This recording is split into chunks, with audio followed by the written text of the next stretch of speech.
गांव सरकार की 141वीं कड़ी में 141 कड़ी में मैं आपसे आज बातचीत करूंगा। और आप जो श्रृंखला चल रही है उसमें वही है गांव सरकार की 141वीं कड़ी है और गांव की लूट की ये 7वीं कड़ी है।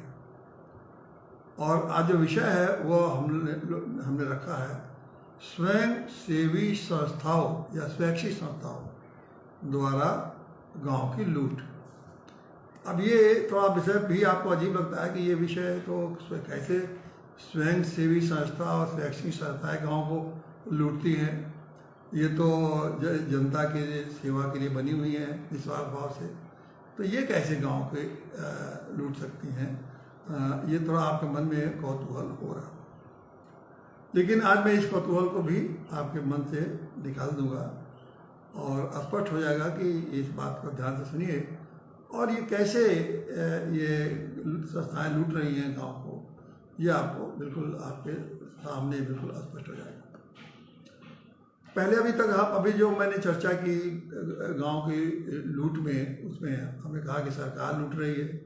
सरकार का लूट का मतलब है कि सरकार के नेता और अफसर लूट रहे हैं। सरकार के हम यही भी चलाते हैं ना, तो जब सरकार का मतलब है तो इसका मतलब सरकार के नेता और अफसर, ये समझ लीजिए। जहाँ जहाँ भी मैं गांव सरकार में कहा हूँ, अगर सरकार का नाम आया तो समझिए गांव के नेता और अफसर, नेता सब है और अफसर में भी सब है, नीचे तक कर्मचारी सब है। तो ये कैसे लूट रहे हैं गाँव को।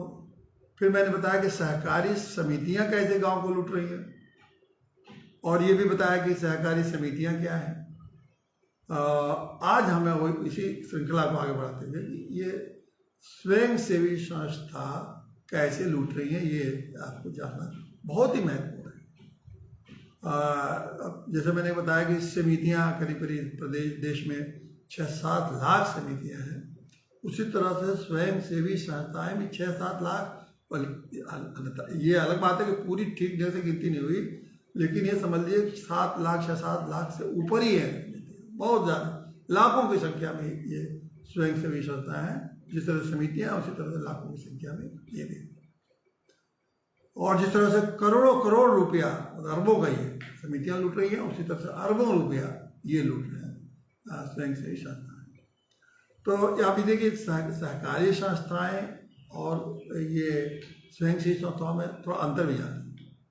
सहकारी संस्थाएं मतलब वो संस्थाएं हैं, वो संस्था है जहां लोग आपसी सहयोग से आपस के फायदे के लिए संगठन बनाते हैं। सहयोग भी आपसी और आपसी फायदा, मतलब फायदा के लिए बनाते हैं। अब ये स्वयं सेवी संस्था क्या है कि ये कुछ लोग संगठन बनाते हैं, कुछ लोग मिलके, और उनका उद्देश्य होता है समाज के फायदे के लिए काम, वो अपने फायदे के लिए नहीं काम। और इनका उद्देश्य ये भी है कि हम निस्वार्थ भाव से काम करेंगे, मतलब कोई फायदा नहीं लेंगे, कोई लालच से कहीं काम नहीं करते हैं, बिल्कुल समाज के लोगों की सेवा के भाव से ये स्वयं सेवी संस्थाएं बनते हैं। देखिए कितना बड़ा उद्देश्य है, और उसका भी बहुत बड़ा उद्देश्य है। अभी आप देख रहे हैं ना, सरकार का भी बहुत बड़ा उद्देश्य है कि जनता से, गरीबों के, जरूरतमंदों की मदद करने के लिए सरकार है, बड़ा भारी उद्देश्य है, और लोक कल्याणकारी राज्य है। और ये नेता अफसर कहते हैं हम दिन रात जनता की सेवा में लगे हुए सेवक बोले जाते हैं। सब कहते हैं कि कोई प्रधान सेवक बोलता है, कोई अपने को मुख्य सेवक बोलता है, कोई तमाम सरकारी सेवक कहते हैं कि हम सरकारी अधिकारी नहीं, सरकारी जनता के सेवक हैं। तो ये तो वो भी सेवक है। ये लोग भी, सहकारी समिति वाले लोग भी, ये लोग भी बिल्कुल सिर्फ अपने फायदे के लिए और आपस सहयोग करते हैं, कोई सरकार से कोई मदद नहीं लेते हैं और आप उसका फायदा करते हैं। बहुत अच्छी बात है, बड़ा ऊँचा आदर्श है। और ये लोग, इनका तो आदर्श का सर्वोत्कृष्ट आदर्श है ये स्वयं सेवी संस्थाओं का, इतना महान आदर्श है, बिल्कुल निस्वार्थ भाव से जनता की सेवा करना। इससे बड़ा आदर्श क्या हो सकता है। अगर आप मनुष्य के रूप में आप पैदा हुए हैं तो इससे बड़ा कोई आदर्श हो सकता है क्या, कि निस्वार्थ भाव से समाज की सेवा करनी, तो बड़ा ऊंचा आदर्श है। लेकिन इस आदर्शों के, भारत के ये तीनों संस्थाओं के आदर्शों के बीच में दो की कहानी तो मैंने आपको बताई थी कि किस तरह से लूट रहे हैं। आज इनकी तीसरी भी महान आदर्श के स्वयं संस्थाओं की भी कहानी आज आप सुन लीजिए। लेकिन फिर थोड़ा बहुत हम बताएंगे कि थोड़ा ये आप थोड़ा जान लीजिए कि ये संस्थाएं होती क्या है, थोड़ा विस्तार करता है, ताकि आपके मन में ये पता लग जाए। क्योंकि मैं जानता हूँ कि बिल्कुल आप नहीं जानते हैं कि किस तरह से ये स्वयं सेवी संस्था कैसे गांव को लूट सकती है, दूर दूर तक आप अंदाज करें।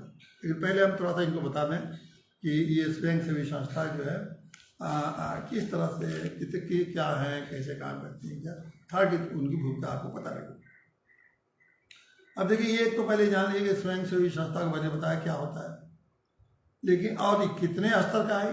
एक तो राष्ट्रीय स्वयं से, बहुत राष्ट्रीय स्तर के, अंतर्राष्ट्रीय स्तर के, जैसे आपको रेड क्रॉस सोसाइटी उदाहरण के लिए एक दे दिया, जैसे रेड क्रॉस सोसाइटी यूनिट बहुत बड़ी संस्था है स्वयं सेवी संस्था। उसके बाद इस तरह से राष्ट्रीय स्तर के हजारों संस्था हैं, एक दो नहीं है, मैंने उदाहरण था कि आप समझें। दूसरा है राष्ट्रीय स्तर की संस्था।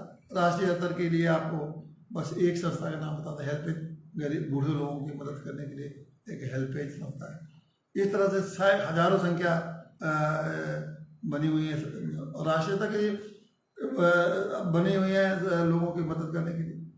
और स्थानीय संस्थाएं मतलब तहसील लेवल पे, मोहल्ले लेवल पे, गांव लेवल पे, और जिले लेवल पे, मंडल लेवल पे, तमाम ये इनकी संख्या भी लाखों लाख में इनकी संख्या है।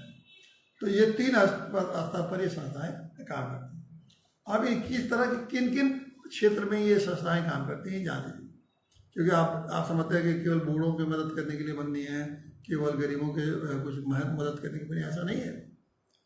कोई क्षेत्र ऐसा नहीं है जिस क्षेत्र में इस तरह की स्वयं सेवी संस्थाएं मदद करने के लिए नाम पर सेवा के नाम पर न बने। अब वो क्षेत्र जरा सुन लीजिए कि कौन कौन से क्षेत्र हैं। पहला तो है कि समाज कल्याण का क्षेत्र है, जिसमें कि दलितों, महिलाओं, बच्चों और लोगों के लिए, निराश्रितों के लिए ये संस्थाएं, इनके काम करने के लिए ये संस्थाएं स्वयं सेवी संस्थाएं बनती हैं।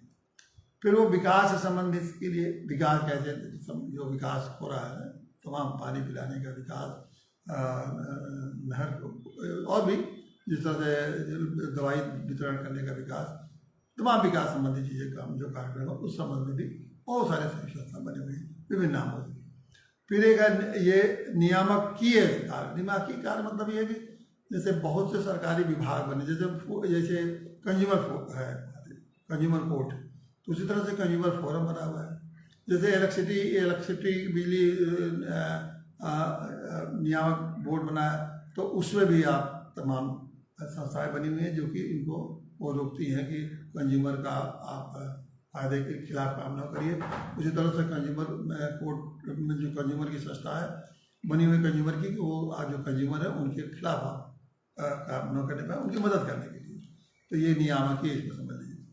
फिर जागरूकता फैलाने के लिए, जैसे शिक्षा के बारे में, जागरूकता, स्वास्थ्य के बारे में, पर्यावरण के बारे में, स्वच्छता के बारे में और सामाजिक कुरीतियों के बारे में संस्थाएं बनी है, जो जा के लोगों को बताती हैं कि जागरूक करती हैं कि ये चीज़ें ठीक नहीं है, इसको इसे इस तरह करिए, उस तरह करिए इस क्षेत्र में।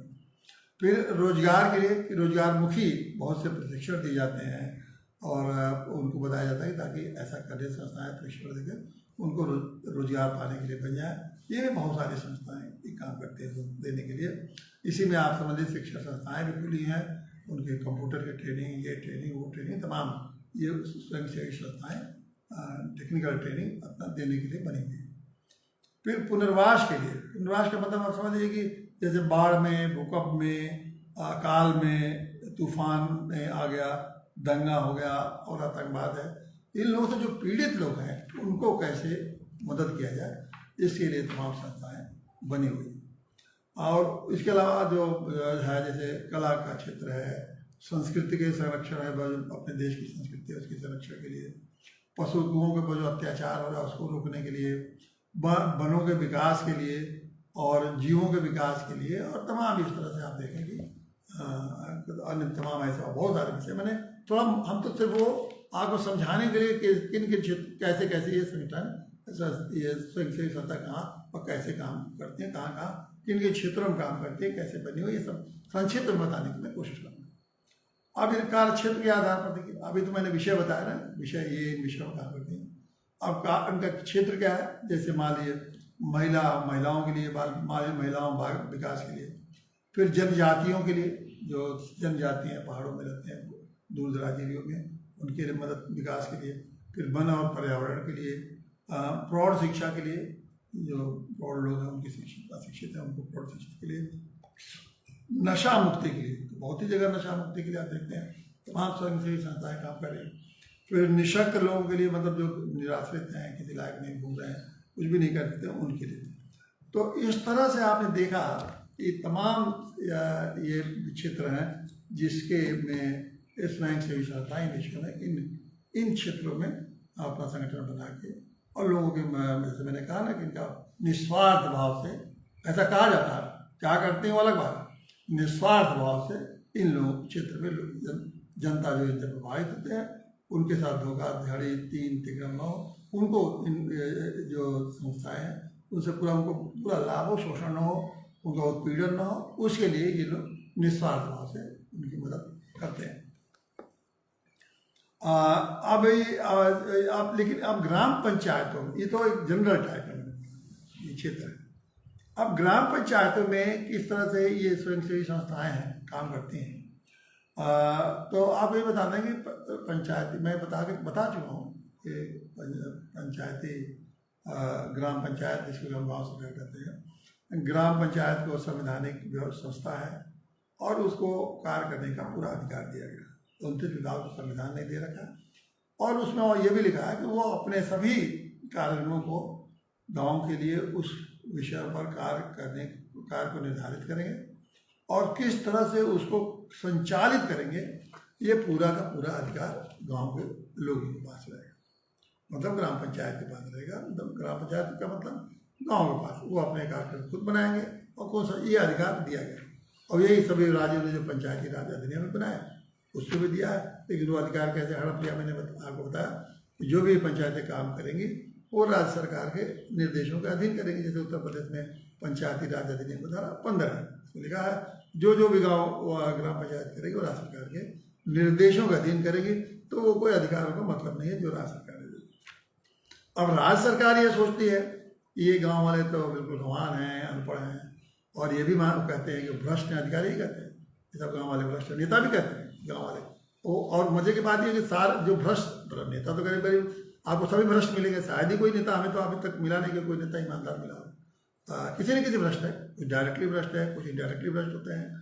कुछ जैसे ऐसे नेता भी आपको मिलेंगे कि एक पैसा पॉकेट में नहीं रखेंगे, और लेकिन ये है कि अपने चाचा, भतीजा, काका, काकी, रिश्तेदार, पेशदार को उनको तमाम संस्थाएँ में अनुदान अटर पटर देते रहते हैं, अच्छे पदों पर रहते हैं, अपने चेलों चपाटियों को बड़े बड़े पदों पर देते हैं, और वो उन पदों पर जाते हैं तो बिल्कुल वो निर्धन, वो बिल्कुल निश्चिंत भाव से लूटते हैं। वो कहते हैं हम तो बिल्कुल एक पैसा नहीं ले, लेकिन आप ही का चेला वहाँ बैठ के करोड़ों रुपया लूट रहा है, आप बने हुए ईमानदार, रोकेंगे नहीं उसको, खूब लूटे। ऐसे हर नेता हजारों लोगों को पैदा कर दिया जो पैसा एक पैसा पॉकेट में देखता, अगर वो दिखाएगा अकाउंट दिखाएगा देख मेरे अकाउंट में तो 500 रुपये है, तो आज तक एक पैसा नहीं, छुए तक नहीं है। ऐसे नेता मिले।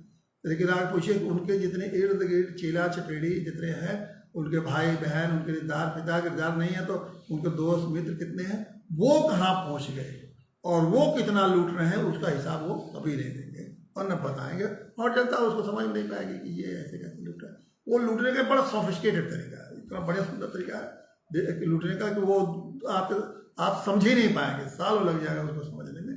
क्यों कहेंगे भाई मैं तो अपनी मेहनत से कमा रहा हूँ, मुझे क्या, मुझे कौन नेता दिया आप तो इतना, तुरंत आपके सामने कहेंगे मैं अपनी मेहनत खून पसीने की मेरी कमाई है, और आप मानेंगे, आपके पास क्या सबूत है कि तो ईमानदार नेता ने इनको कहाँ से कहाँ बढ़ा दिया। वो केवल इशारे पे बढ़ जाते हैं भाई, जहाँ उसके बगल में खड़े हो गए कल से अफसर और जान जाते हैं कि इनके बगल में खड़ा होता है, बस सरकार का पैसा धोना शुरू कर देता है, कमीशनबाजी, ये वो ठीका पट्टी दिलाना, क्या क्या कराता है ये सब जानते हैं, देश में बताने के होते हैं। मेरे कहने में एक भी नेता आपको नहीं मिलेगा इस देश में जो कि ईमानदार, एक भी, इस बात को मैं जोड़ दूँ। हो सकता मैं जब भी चाहिए आप जाकर उसको जहाँ कहिए मैं आपको साबित कर दूंगा कि देश का एक भी नेता ईमानदार नहीं। जब कहिए जब हम साबित मैं कर सकता हूँ, बस साबित करने की जरूरत नहीं है। उनकी हैसियत पहले क्या थी और उनके रिश्तेदारों की हैसियत अब क्या है, हो गया सब, कुछ और करने की जरूरत है। उनके उनके रिश्तेदारों, उनके दोस्तों मित्रों की आप हैसियत देख लीजिए। जब वो आए सत्ता में, उसके बाद उनके दोस्तों रिश्तेदारों मित्रों की हैसियत क्या हो गई आप समझ लें। बस यही एक सबूत है, और कुछ करने की नहीं है कि ये इनकम टैक्स, वो ये टैक्स, वो बैंक, वो टैक्स फला, ये सब तो वो तो सरकारी जाल है, जाल में कहाँ फंस पाएंगे। खैर इस पर हमारा विषय नहीं है मेरा, लेकिन ये बता, तो ये जो गांव के जो पंच संचालित करने का जो अधिकार है, वो मैं आपको ये बता रहा हूँ कि ये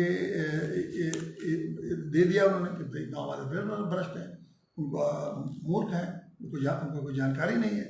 तो इसीलिए बहुत जरूरी है कि गांव में जो गांव के कार्य हैं, ये तो सरकार के अधिकारी कर्मचारी जो बड़े ईमानदार हैं, ये तो उनके द्वारा कराया जाए, या ये स्वयं सेवी संस्थाएं हैं, ये जो सेवा भाव से काम कर रहे हैं, बिल्कुल सेवा भाव, बिल्कुल उनका कोई लालच ही नहीं है, सेवा भाव से बिना लालच के जो काम करें ये कर सकते हैं। देखिए कितना बड़ा अंतर है, क्योंकि सरकारी अफसर और नेता बिल्कुल ईमानदार हैं, वो कर सकते हैं। और इनकी जो स्वयं सेवी संस्थाएं हैं, जो कि इसलिए बनी ही हैं सेवा करने के लिए, और समाज की सेवा के लिए बनी है, बिल्कुल कोई लालच नहीं उस भाव से बनी है। तो भाई ठीक है, यही तीन लोग काम कर सकते हैं, उनके अफसर और उनके नेता, और ये जो सामाजिक संगठन है जो कि सेवा करने के लिए, बिना लालच के सेवा करने के लिए बनी थी। तो अब किस किस क्षेत्र में गांव में ये लोग काम करते हैं। अब गांव में जो क्षेत्र है वो मैं आपको बता दूँ कि एक तो ये तमाम संस्थाएं, स्वयंसेवी संस्थाएं, सरकार का तो हम बता ही चुके हैं। ये जो सरकारी संस्था स्वयंसेवी संस्थाएं हैं, स्वयंसेवी संस्थाएं, ये गांव में किन किन क्षेत्रों में काम करती हैं इसको जानिए। अब इनका जो गांव में काम करने का क्षेत्र है वो है ग्रामीण साक्षरता, फिर पार्थिव भूमि का विकास। देखिए ध्यान दीजिए, गांव में साक्षरता, पार्थिव भूमि का विकास, आधुनिक प्रौद्योगिकी का उपयोग और गैर पारंपरिक ऊर्जा कैसे इस्तेमाल करें, और ये आधुनिक टेक्नोलॉजी कैसे गांव में इस्तेमाल करें, ये लोग काम जाके सबको बताती हैं, सिखाती हैं ये संस्थाएं। फिर गांव के घर के आसपास स्वच्छता कैसे रखना चाहिए, और बहुत से लोग कहते हैं कि बहुत संस्थाएं ऐसी हैं जो कि आपको स्वच्छता की तमाम मशीनें दे आते हैं, ये लीजिए इन मशीनों से आप सफाई करिए, वो जाके तमाम संस्थाएं जो ऐसा कर रही हैं कहती है। मैं कहने की बात कर रहा हूँ, क्या करते हैं तो आप बताएं ना, हम तो अभी बता रहे हैं कि ये जो सरकार ने इन स्वयंसेवी संस्थाओं से इन क्षेत्रों में काम करवा रही है, ये मैं आपको बता। और उसके बाद सामाजिक सामाजिक वन लगाने का काम करते हैं लोग। फिर भूमि और जल संरक्षण और परीक्षण दोनों का काम कराते हैं, समझे ये लोग। फिर मूलभूत अधिकार के जो क्या गाँव के लोग बताते हैं कि आपके क्या मूलभूत अधिकार हैं, उसके प्रति चेतना पैदा करते हैं कि आप अपने संवैधानिक अधिकारों जानिए, आपके अन्य अधिकारों के बारे में जानिए, एक जाके गाँव में चेतना पैदा करते हैं। फिर उसके बाद टीकाकरण करते हैं। फिर परिवार नियोजन के प्रति आप चेतना पैदा करते हैं कि परिवार नियोजन आपको दो बच्चे होते हैं अच्छे, क्या क्या उस तरह के नारा वारा लिखते हैं, वो सब आपके गाँव में कराते हैं। फिर गांव के योजनाओं में के क्रियान्वयन के बारे में जानते हैं, जो सरकार की तमाम गांव की योजनाएं हैं उनको कैसे क्रियान्वित किया जाए, उसके लिए भी वो बताते हैं। फिर जनप्रतिनिधि को संरक्षण, जैसे ये प्रधान हैं और ये जो सदस्य हैं, जो प्रधान भी हैं और सदस्य हैं, जो गाँव के सदस्य चुने जाते हैं, ये लोग कैसे, इनको ट्रेनिंग दिया जाता है कैसे आप जानिए कि पंचायती राज अधिनियम क्या है, आपके अधिकार क्या हैं, और कैसे गाँव का विकास आप कर सकते हैं। फिर वह प्राकृतिक आपदाओं जैसे बाढ़ है, भूकंप है, तूफान है, उसमें पुनर्वास की व्यवस्था गाँव वाले, मान लें गाँव में बाढ़ आ गई तो वो लोग कैसे उसकी बचत करेंगे, ये सब वो उनको समझाते हैं। फिर ये दिव्यांग हैं और जो बोल नहीं पाते हैं, मूक बाधित हैं या नेत्रहीन हैं, उनको पुनर्वास करने के लिए उनके लिए कैसे उनको रोजगार दिया जाए, उनको घर दिया जाए, कैसे उनको कैसे सुविधा मिले, इसके लिए वो काम करते हैं। फिर एक सबसे और बड़ा महत्वपूर्ण काम करते हैं कि सांप्रदायिकता गांव में न फैले, जातिवाद न फैले। ये कितना बड़ा सेवा है ये, कि वो सांप्रदायिकता न फैले और जातिवाद न फैले, उसके लिए दिन रात काम करते हैं, मतलब कहा जाता है। और ये वो क्या करते हैं, ये तो मैं आपको आपसे ही पूछूंगा, कितना सांप्रदायिकता को खत्म करने के लिए काम करते हैं, कितना जातिवाद को, और कितना ये लोग इनके करने का क्या प्रभाव पड़ रहा है, ये मैं आपसे पूछूंगा। फिर ये महिला विकास के लिए काम करते हैं, फिर छुआछूत गांव में ख़त्म करने के लिए काम करते हैं, दहेज प्रथा को ख़त्म करने के लिए करते हैं, बाल श्रमिकों को ख़त्म करने के लिए काम करते हैं, बाल श्रमिक न रहे, फिर नशीले और मादक पदार्थ गांव में न हो इसके लिए काम करते हैं, और बंधुआ मजदूरों के बंद कराने में काम करते हैं, फिर गांव में कोई ब्राह्मण विचार न हो, धारणा न हो, कुरीतियाँ न हो, जैसे भूत प्रेत का झूठा है भ्रामक विचार, उसके लिए सब लोगों को समझाते हैं कि भूत प्रेत कुछ नहीं होते हैं। इस तरह के बड़े महान काम करते हैं और ये लोगों को बताते हैं, बहुत सारी कुरीतियों को दूर कराते हैं कि भाई इस बहुत पुरानी कुरीति है, तो इसमें चिपके हुए हैं आप लोग। फिर सरकारी कार्यक्रमों के जाके गांव-गांव बताते हैं कि इतने अच्छे बड़े-बड़े कार्यक्रम हुए, इतने सरकार दे रही है, इतना ये दे रही है, वो दे रही है, तमाम सरकारी कामों को प्रचार करते हैं। ये तो उन क्षेत्रों में थोड़ा बता दिया, ऐसे ही दर्जनों ऐसे क्षेत्र हैं जिसमें कि ये लोग तमाम संगठन बना के देते हैं। अब ये संस्थाओं को, अब ये महत्वपूर्ण बात है, इन संस्थाओं को देने के, ये कहने के लिए तो ये स्वयंसेवी संस्थाएं हैं, सेवा भाव से आई हैं और लोगों के कल्याण के लिए आई हैं, समाज के कल्याण के लिए, हर क्षेत्र में, जैसे मैंने सारे क्षेत्र बता दिए, सब में काम करने में। लेकिन ऐसा ये अपने पैसे से नहीं करते हैं, इनमें दो अनुदान हैं, सरकार पैसा देती है और वो पैसा वही पैसा देती है सरकार जो कि हमारे टैक्स का, जो हम अपना टैक्स देते हैं, जिससे मंत्री जी हवाई जहाज से उड़ते हैं, जो पैसा हम देते हैं, जैसे MLA MP लोग ऐश करते हैं, जो पैसा देते हैं, उसी पैसे से ये लोग भी ये जो अनुदान आपके जो इतने क्षेत्र हैं, ये स्वयं सेवी संस्थाएं भी आपकी मदद करने के लिए आते हैं, गांव की मदद करने के लिए आपके ही पैसे लेके आपकी मदद करने के लिए आते हैं। ये महत्वपूर्ण बात, इसको और स्पष्ट कर देना, मतलब आपसे जो टैक्स लिया जाता है वो पैसा सरकार में जाता है और सरकार फिर आपकी मदद करने के लिए इनको भेज दे, क्योंकि आप बेईमान हैं, आप अनुभवहीन हैं, आपको कुछ नहीं आता है, आप अपनी मदद नहीं कर सकते, इसलिए आपके पैसा जो दिया है हम उस पैसे से आपके पास भेज रहे हैं कि ये लोग आपकी मदद करेंगे, आपको रास्ता दिखाएंगे, आप अंधे हैं, आपको रोशनी दिखाएंगे, आपको जानकारी नहीं, उस क्षेत्र में ज्ञान पैदा करेंगे, आप में चेतना पैदा करेंगे, ये सब काम ये लोग करेंगे, आप लोग नहीं करेंगे। आप अपने गांव में आप लोग को कुछ ही नहीं इतना है कि अपने में ये सब पैदा कर सकें, वो बाहर से हम लोगों को भेजेंगे और ये जो है संस्थाएं आके आपको बताएंगे कि किस तरह से आप, देखिए कितना सुंदर व्यवस्था ये है, कहने का ये लोकतंत्र, कितना सुंदर व्यवस्था आपका बना दिया गया कि आपका पैसा गया उनके पास, अपने जहाज से लूटे, बंगले में रहे, ठेका पट्टी करके मालूमाल हो गए, अफसर भी मालूमाल हो गए। अब ये जो उनके खास चमचे हैं, जो वो संशय सत्ता ज़्यादा उन्हें वही बनाते, अभी मैं बताऊंगा तो कि कौन लोगों को ज़्यादा पैसा मिलता है, तो वो लोग आपके सेवा के लिए आएंगे कि अब आप आपकी सेवा करें। अब ये तो 75% कहने के तो वो देते हैं, 25% आप स्वयंसेवी संस्थाएं लगाती हैं, और कुछ संस्थाएं ऐसी हैं कि जो कि 100% उनको पैसा सरकार देती है, 100%। होता क्या है कि जैसे मान लीजिए 75% वाले क्या करते हैं कि जैसे मान लीजिए 5 करोड़ की स्कीम है तो वो दिखाएंगे स्कीम में 8 करोड़, तो 75% इनको 8 करोड़ में 75% कितना देना पड़ेगा इनको, 6 करोड़, और 2 करोड़ कहेंगे हम लगाएंगे। अब वो 2 करोड़ उनको कहाँ लगाना तो ही नहीं, वो तो 5 ही करोड़ की योजना है, 5 कहेगा 3 ही 4 करोड़ की योजना है, उसको 8 करोड़ का बना दिया और 8 करोड़ की योजना बन गई, और उसमें एक पैसा तुमको लगाना नहीं, कागज में सब तैयार हो जाएगा कि हमने 2 करोड़ रुपये हमने लगाया, 5 करोड़ 6 करोड़ सरकार ने दिया, योजना फिर कागज में फिट हो गई, इतना पैसा सरकार में वहाँ चली और लोगों के हाथ में आ गया। कैसे होता है उसके बाद आप देखते रहें। उसी तरह से अब ये इस तरह से इन योजनाओं का लाभ मिलता है और ये किन लोगों को ये पैसा मिलता है, इसके ये आप देखिए कहाँ से, ये तो सरकार देती है।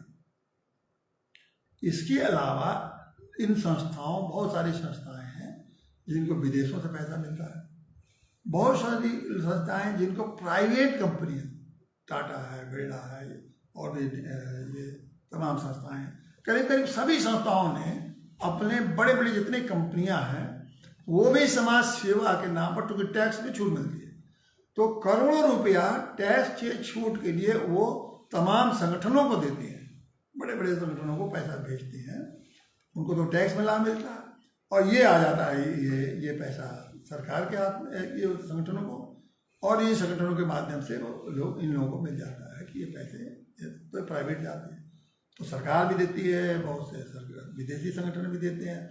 विदेशी संगठन में आप जानते हैं कि WHO है, यूनिसेफ है, और इस तरह के तमाम सरकारी संस्थाएं हैं, राष्ट्रीय स्तर की बहुत बड़ी बड़ी संस्थाएं हैं, इंटरनेशनल ऑर्गेनाइजेशन, वो भी इनको पैसा देती है। तो ये इस तरह से, अब मैं एक उदाहरण के लिए दे रहा हूँ कि ये पैसा कैसे किन लोगों को मिलता है, ये जान। अभी कोरोना काल में कोरोना काल तो अभी बहुत पुराना नहीं है, हाल का कोरोना, उसमें राष्ट्रीय स्वयं सेवक संघ का एक संगठन है सेवा भारती। यह सेवा भारती, देखिए इस समय कोरोना काल में सरकार इसमें किस पार्टी की है वो मालूम है, राष्ट्रीय सेवक संघ किसका समर्थन करता है आप ये भी मालूम है। अब राष्ट्रीय सेवक संघ की एक संस्था है सेवा भारती, उस सेवा भारती क्या वो है कहने को राष्ट्रीय सेवक संघ सीधे नहीं है, उसका एक संगठन है, उसके राष्ट्रीय सेवक संघ के करीब 46 संगठन है देश में काम करते, उनके अलग अलग नामों से काम, तो कहने के लिए तो राष्ट्रीय सेवक संघ नहीं, लेकिन उनके ही वो उप संगठन मान, उससे में एक सेवा भारती नाम कितना अच्छा है, भारत की सेवा। अब कोरोना काल में इस सेवा संगठन के, सेवा भारती के 736 संगठनों को, 736 संगठन याद करें अकेले, इनको पैसा इसलिए दिया गया कि जाइए और कोरोना योद्धा बन के देश की इन कोरोना के पीड़ितों की आप उनको पैसा लीजिए और जाइए उनकी मदद करिए। मतलब एक ही संस्था को, उदाहरण के लिए एक संस्था को इतने निश्चित रूप से कई करोड़ रुपए मिले होंगे भाई, 736, और उनका आना जाना, खाना पीना, ये उनको खिलाना, कोरोना वालों को खाना पहुंचाना, पूरी पहुंचाना, उनके लिए दवा पहुंचाना, क्या क्या पहुंचाना, ये तो उस समय कोरोना में आप निकल नहीं सकते, तो किसी जाके हिसाब ले रहे कि कहाँ से आ रहा है, कहाँ पैसा, किसी तरह जान बचने के टाइम था, बड़ा अच्छा मौका था। ये पैसा सिर्फ एक संस्था। अब आप इससे अंदाज लगा सकते हैं कि ये जो स्वयंसेवी संस्था है, इनके पास पैसा जाता कैसे, और कौन कौन सा उनसे संस्था। आम आदमी जो वास्तव में ये समझिए कि असंभव है कि अगर आम आदमी वास्तव में हृदय से प्रतिज्ञा कर लिया हो कि मैं देश की और समाज की सेवा करूँगा निस्वार्थ भाव से, शायद ही उसको कभी एक भी पैसा इनको मिल जाए। स्थानीय लेवल पे जो बनाए संगठन वो सब जाते हैं, कमीशन देते हैं 50%, 40%, फिर तब वो पैसा मिलता है, और वो चाहे उनको भी काम करना नहीं है, कागज पत्र बना के जमा कर देते हैं और वो भी पैसा खा लेते हैं। और ये बेरोजगारी इस समय हो गया है, ये स्थानीय लेवल पर तो ये समझ लीजिए कि बेरोजगारों के लिए एक अपना थोड़ा बहुत जीने के लिए एक साधन बन गया है स्वयंसेवी संस्थाएं, और जो ऊपर के लेवल पे है वो उन लोगों के लिए, नेताओं के, अफसरों के लिए बहुत बड़ा एक साइड बिजनेस इनके लिए के रूप में इनका खूब समझ लीजिए, जिसको चकाचक अपने कागज चकाचक इनका साइड बिजनेस इससे स्वयंसेवी संस्थाओं के माध्यम से उनका चलता रहता है। अब ये आपकी ये मैं इसीलिए कह रहा हूँ कि ये जी इस तरह अब तो समझ में आया कि किन को सरकार आपके मदद के लिए पैसा देती है और किस तरह से आपके पास मिलता है। अब मैं सवाल 2-4 सवाल पूछता, अब ये बताइए कि मैंने इतने संगठन बता दिए, इतना पैसा बता दिए कि किसको मिलता है, अब ये बताइए कि आपके गाँव में ये कौन सी, इतनी योजनाओं में कौन सी योजना आपके यहाँ, आपके गाँव में कोई स्वयंसेवी संस्था आगे काम कर रही है, करिए कि आपके गांव में क्या कोई इस तरह के इतने क्षेत्र हैं, पर्यावरण है, पेड़ है, वन है, स्वास्थ्य है, ये है, तमाम बता दिया मैंने ना, आपके गांव में तमाम भूमि है, भूमि का भी हो रहा है, उसका भी ठीक किया जा रहा है, कहीं तो आपको दिखा होगा ना कि पेड़ लग रहे हैं जगह जगह, स्वयंसेवी संस्था है, कहीं दिखे तो आप बताइए कि भाई। उसके बाद कभी क्या ऐसा कोई आके कहा कि पंचायत में कि मैं ये काम करना चाहता हूँ, कितना, और या किस संस्था को मालूम हुआ आपको कि कितना इनको अनुदान मिला है, कितना इन्होंने खर्च किया है, और इनका क्या कभी उन्होंने कोई संस्था जो काम अगर कोई कर भी रही है तो क्या बता रहे कि मुझे इतना पैसा मिला है, इतना मदद कर रहा है, इतने गांव के लिए हमें करना है, या कोई उन्होंने कभी आपको दिखाया कि भाई ये देखिए मैं इतना काम किया, इतना पैसा मिला और मैंने गांव को ये चमका दिया, ऐसे करिए। अगर ये नहीं हो रहा है तो ये जो अरबों रुपया, मैंने कहा रहा हूँ अरबों रुपया जो खर्च हो रहा है, तमाम तरह से पैसे आ रहे हैं, ये जा कहाँ? और हम बाकी छोड़िए, उन लोग गांव के लिए जो अरबों रुपया आ रहा है स्वयं सेवी संस्थाओं के माध्यम से, वो काम कहा जा रहा है। और अगर वो नहीं जा रहा है तो इसका ये मतलब है कि वो लूटा जा रहा है। और अगर वो लूटा जा रहा है तो ये अब आपको स्पष्ट होगा किस तरह से एक स्वयं सेवी संस्थाएं आपके पैसे को लूट रही है। आप ही का पैसा लग रहा कि आपका इनको बाहर सरकार के साथ पैसा आपने जो दिया वही आपका पैसा लूटा है और या आपके नाम पर लूटा जा रहा है। तो इसीलिए ये समझिए स्थिति तभी दूर होगी जब गांव सरकार में, तो मैं ये बार बार कहता हूँ, गांव सरकार बनेगी तो पहले ये पैसा जो आप स्वयं सेवी संस्थाओं को दे रहे हैं, क्या जरूरत है आप सीधे गांव पंचायत को दे दीजिए, अपना गांव पंचायत कहो अपना जो जो उसको जरूरत है कर लेगी। क्या उसके पास गांव में लोग नहीं है क्या करने वाले लोग? आखिर में जो स्वयं सेवी संस्थाएं जाती हैं अगर कहीं भी है, उन्हीं गांव वालों को पकड़ते हैं और उन्हीं गांव से काम कराते हैं। तो क्या गांव वाले इसको नहीं कर, अपने खुद नहीं कर रहे? तो इसकी जरूरत ही नहीं है वहां स्वयं सेवी संस्थाओं को, सीधे गांव पंचायत खुद ही गांव पंचायत हर मामले में एक स्वयं सेवी संस्था बताइए, सरकार बनाइए, जो भी उसको बनाइए उसको गांव के लिए करेंगे तो कि तो उसको बनाइए। अगर मान लीजिए कि नहीं उसको कराते हैं उससे, तो अगर वो गांव सरकार रहती इन स्वयं सेवी संस्थाओं को एक एक पैसे का हिसाब लेती और देखेगी कि कहाँ कौन काम हो रहा है और कितना एक एक पैसा जो है उसका खर्च कराती और पूरा काम का उसको फायदा।